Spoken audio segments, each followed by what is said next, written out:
आजकल जो मामला चला है इसको लेकर क्या मानना है, क्या कहना है? मैं तो यही चाहती हूँ कि अगर इसके साथ मतलब न्याय होना चाहिए, जो भी हो न्याय हो।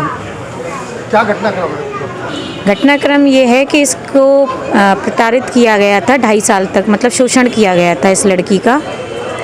जो शोषण हुआ है लड़की के साथ, आप समझ सकते हैं, एक लड़की की आत्मा को कुचल दिया जाता है जब जिसके साथ में शोषण होता है।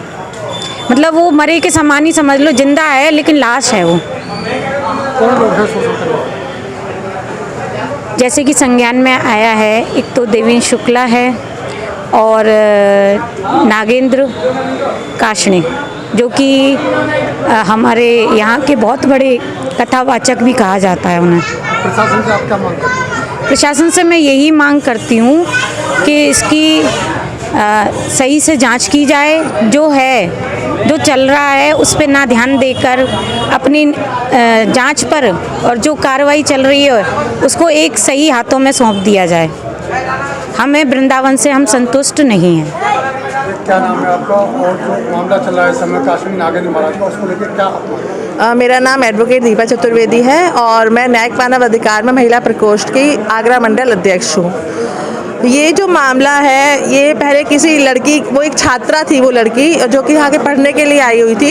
इन दोनों लोगों ने बहकावे में लेके पहले तो उस लड़की के साथ कोशिश करी कि ये सब काम के लिए वो राजी हो जाए, उसे ब्लैकमेल करने की कोशिश करी।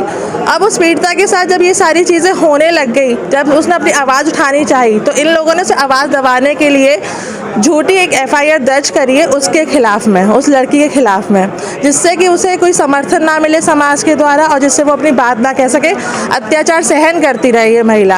अब हमारी मांग सिर्फ इतनी है कि इसमें प्रशासनिक जांच जो है वो ना होकर न्यायिक जांच होनी चाहिए और ये जुडिशरी के अंडर में सारे आना चाहिए कि कम से कम वो जो लड़की है उसको, जो मतलब जो लड़की जिसके साथ ये सब रेप हुआ है, उसे न्याय मिले और हम सारी जो महिलाएं वो उसके साथ है, उसका समर्थन करती है। We want justice for her only. Thank you. क्या नाम है आपका और आज आप यहाँ कचहरी पे आई है, किस लिए आई है और ये लड़की कौन है? राधा चौधरी, भारतीय महिला फेडरेशन से हैं हम लोग। और हमने जब चैनलों के माध्यम से देखा कि धर्म की आड़ में जो वृंदावन के अंदर जो महिलाओं के, लड़कियों के साथ कृत्य चल रहे हैं, हम उसके विरोध में आज पीड़िताएं हैं हमारे साथ, जो एक व्यास हैं। और व्यास जो इनके साथ भी जो घटना हुई है, बड़ी शर्मसार, पूरे मथुरा जिले को शर्मसार करने वाली है कि धर्म की आड़ में ऐसे लोग छुपे हुए बैठे हैं।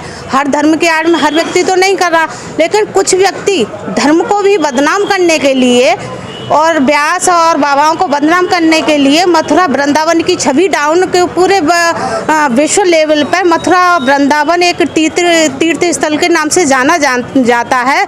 इसी को छवि को दंदल करने के लिए वहाँ वैसे लोग आकर और धर्म गुरु के नाम पर महिलाओं का जो शोषण करते हैं। आज हम पीड़िता के साथ हैं और पीड़िता को, हम मुलजिम को, उसको व्यास को गिरफ्तार होना चाहिए और गिरफ्तार करना चाहिए। हम प्रशासन की भी घोर निंदा करते हैं कि इतना समय हो गया, मुकदमा दर्ज हो गया, लेकिन मुलजिम जो धर्मगुरु के नाम पर शंकराचार्य है वो आज तक गिरफ्तार नहीं हुआ है। और हम आर पार की लड़ाई हम किसी धर्मगुरु से नहीं डरते हैं। जो कृत्य करने वाला वो कृतज्ञ होता है, वो मुलजिम होता है। मुलजिम की कोई जाति नहीं होती, कोई धर्म नहीं होता और उसे तत्काल गिरफ्तार करना चाहिए। आर पार के हम मथुरा जिले की आवाम से भी हम मदद की गुहार करते हैं और ये पीड़िताएं हमारे साथ और मरते दम तक इस पीड़ित की मदद करेंगे। हम किसी बंदूक या उसकी व्यास की तोपों से डरने वाले नहीं हैं। हम पीड़िता को न्याय दिलाकर रहेंगे। इनकलाब जिंदाबाद। आपका और क्या डेजिग्नेशन है और जो अभी मामला चल रहा है काशी नागेंद्र महाराज के खिलाफ पीड़िता ने मुकदमा दर्ज कराया, उसको लेकर क्या? जी, मेरा नाम रागिनी गांधी एडवोकेट है। मैं न्यायिक मानवाधिकार परिषद महिला प्रकोष्ठ की राष्ट्रीय अध्यक्ष हूँ और अधिवक्ता प्रकोष्ठ की भी राष्ट्रीय अध्यक्ष हूँ। जो मामला चलाया गया है, तो मैं 4 पंक्तियों के साथ अपने वक्तव्य की शुरुआत करना चाहूंगी कि सतयुग सर्व सुखों का युग था, पर ना हुआ नारी का त्राण। ऋषि गौतम विवेक खो बैठे, किया अहिल्या को पाषाण। द्वापर तर्क प्रधान रहा, पर लुटी द्रौपदी की काया। जुए में हारा नारी को, चीर हरण नर को भाया। कलयुग का क्या कहना, नारी घुटती पिसती मरती है। बल प्रयोग कोठा मजबूरी, कम है जो कुछ भी हो जाए। सोचो सोचो कोई उपाय, सोचो सोचो कोई उपाय। वैसे तो आप समझ गए होंगे मेरी इन पंक्तियों से ही नारी की पीड़ा व्यतीत व्यक्त हो रही है कि किस प्रकार से नारी को सतयुग से लेकर कलयुग तक प्रताड़ित किया गया है। नारी की स्थिति सतयुग से लेकर कलयुग तक दयनीय होती चली आई है। तो वर्तमान जो मामला है वो धर्मगुरु के विरुद्ध मामला है और धर्मगुरु का क्षेत्र है। एक धर्मगुरु हमारे यहाँ हिंदू संस्कृति में प्रतिष्ठित शब्द माना जाता है। ये माना जाता है कि वो एक संस्कारों की पाठशाला लेकर चलते हैं और जो हमारा समाज है उसको संस्कार के बारे में सिखाते हैं। लेकिन आपने देखा होगा कि आजकल जो धर्मगुरु हैं वही इस प्रकार के बलात्कार और रेप के मामले और महिलाओं के साथ छेड़छाड़ करते हुए पाए जाते हैं। तो आखिर ये हमारे समाज को किस प्रकार की शिक्षा देने चाहते हैं, हमारी जो आने वाली पीढ़ी है उसमें ये किस प्रकार का बीज बोना चाहते हैं। दूसरी बात मैं बताना चाहूँगी कि जो महिला के साथ ये घटना हुई है, अनीता के साथ जो भी है, और मतलब उसके साथ जो रिपोर्ट उसकी दर्ज की गई है वो उसकी रिपोर्ट तब दर्ज की गई है जब मतलब उसने सारी बात जाके मीडिया में कही है, मीडिया वाले भाइयों ने उसे सहारा दिया है। और उससे बचने के लिए पहले ही धर्मगुरु ने 2020 की जो घटना है उसे अब 2022 में दर्ज करवाया है, सिर्फ अपने बचाव के तौर पर। और मैं माननीय सरकार से ये पूछना चाहूँगी कि उनका जो मिशन नारी शक्ति योजना चल रही है जिसके तहत वो नारी सशक्तिकरण करना चाहते हैं, क्या वो नारी को इसी प्रकार सशक्त करेंगे कि नारी के साथ रेप की वारदातें होती रहेंगी, नारी का शोषण होता रहेगा? क्या हमारी सरकार इसी प्रकार से नारी को सशक्तिकरण करेगी? क्या इसी प्रकार से नारी को सशक्त बनाएगी? तो मैं नारी से कहना चाहूँगी कि उठो द्रौपदी शस्त्र उठा लो, अब गोविंद न आएंगे। उठो द्रौपदी शस्त्र उठा लो, अब गोविंद न आएंगे। धन्यवाद।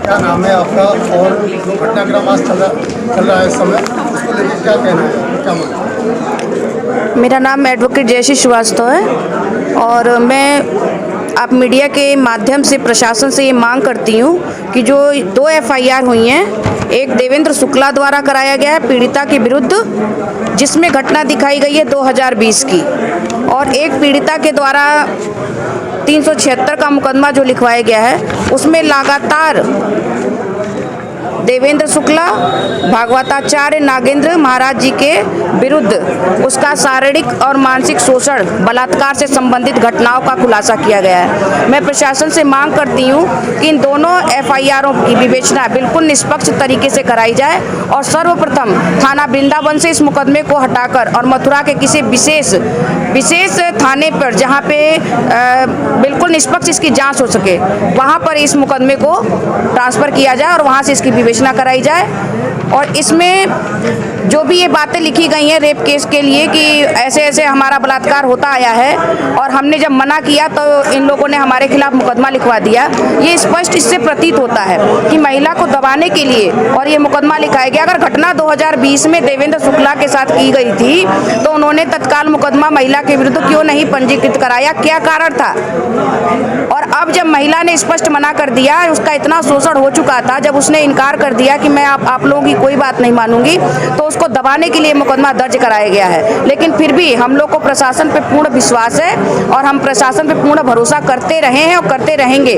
और प्रशासन से ये मांग करते हैं कि दोनों मुकदमे की निष्पक्ष जांच हो, क्या सच्चाई है ये जनता के सामने रखें और इसका खुलासा करें। दूसरा निवेदन मेरा ये है कि अधिवक्ता भाई जो हमारे साथ इस मुकदमे को देख रहे हैं उनको कल धमकियाँ जो मिली हैं इसका घोर विरोध करते हैं। अगर किसी भी अधिवक्ता भाई के साथ या बहन के साथ कोई भी अप्रिय घटना कारित होती है तो अधिवक्ता समाज इन लोगों को छोड़ेगा नहीं। इसलिए जो भी है प्रशासन के ऊपर डिपेंड करके कायदे से तरीके से विवेचना होने दे और ना अधिवक्ताओं को किसी प्रकार की धमकी दे कोई और ना ही किसी प्रकार से प्रताड़ित करे। जो सच होगा वो सामने आएगा, जनता के सामने आएगा, वकीलों के सामने आएगा, उसके बाद आगे जो देखा जाएगा वो किया जाएगा।